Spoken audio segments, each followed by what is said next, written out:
Real Salt Lake finishing up training here at America's First Field, coming off Saturday night's 2-2 draw at home against Vancouver. Real Salt Lake still the only unbeaten team in Major League Soccer. It was never as good as you think and never as bad as you think. We rewatched the game as a team yesterday, and there was definitely positives to take away, definitely negatives. It's just those little choices at the end of the game, whether you're clearing it straight out of bounds or maybe 25 yards out of bounds. And we talked about choices, choices to just kill the game, choices of passes, whether they're negative or positive. And I think the guys really saw what they could have done better, what I could have done better, and we're going to move on. It's about focus. I think it's about closing out games. We're a mature group. We should do better than that.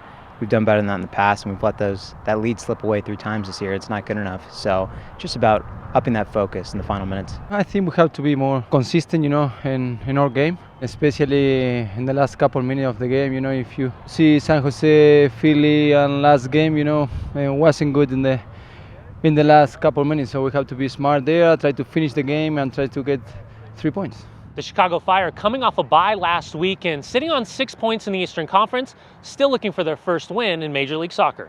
They haven't won a game, but they've tied almost every game, so they've been in every game. So we know it's going to be a battle. We know they're going to be hungry for the win, especially in front of their home crowd.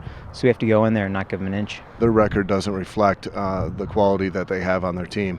I think they've missed a few PKs late at the end of the game, and they could be, 2, 3, and 2 really easy. So we have to respect them. We have to respect that they're on their home field, and we have to come out and not just match their intensity, but beat it. They have a pretty good team, unlucky a couple times. They missed a PK in the last minute, I think twice.